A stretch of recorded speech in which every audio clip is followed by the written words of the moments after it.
namusumu, qeyrətimi seçmək heç birin borcu deyil. Elə bir hicabdan sizin belə əgər düzlüyə qalsa, sizin namusunuzu, qeyrətinizə görə mənim yoldaşım şəhid olub. Başa düşürsünüz? Yəni burada xahiş edirəm sizdən artıq sözdə. Burada da kim artıq söz yazacaqsa problem yoxdur. Yəni yenə də polis bölməsində onunla görüşəcəyik. Ayıb deyil, valla ayıbdır. Neyinirəm burada? Kart qoyub pul dilənirəm, sizdən 5 manat pul istəyirəm. Necə deyim, burada əxlaqsız hərəkət eləyirəm, burada göbək rəqsi oynayırıq, burada rəqs eləyirik. Neyinirik ki bu? Ay Allah, göbək rəqsi oynamıram, lüt oynuram. Halal zəhmətimizdən pulumuzu qazanırıq. Gəlib sizdən 5 manat istəyirik, 10 manat istəyirik. Ayıb deyil, valla ayıbdır. Gedin işinizlə məşğul olun. Yox, laf belə, burada tutaq ki, indi biz paltar göstərdik də. Laf belə lüt gəzirlər. Sizə nə dəxli var? Siz yəni filan kəsdə Dərdi məndən çəkmişdiniz, dərdi məndən çəkmişdin. Dərdi məndən çəkmişdin.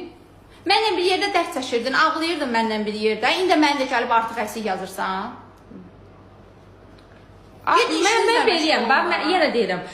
Kimsə buradan əxlaqdan, namusdan danışırsa, okey, siz əxlaqlı olun. Başqa heç nə demirəm. Siz əxlaqlı olun, siz tərbiyəli olun.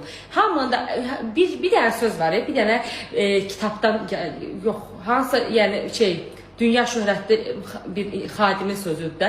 Deyir, əgər bir insan əxlaqdan danışırsa, deyir, bir yerdə əxlaqdan kim danışırsa, bil ki, ən əxlaqsız odur. Yəni, burada da əxlaqdan danışanlar 100% ki, əxlaqsızlardır.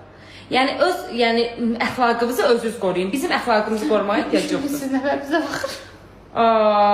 Səviyyəsizdirlər.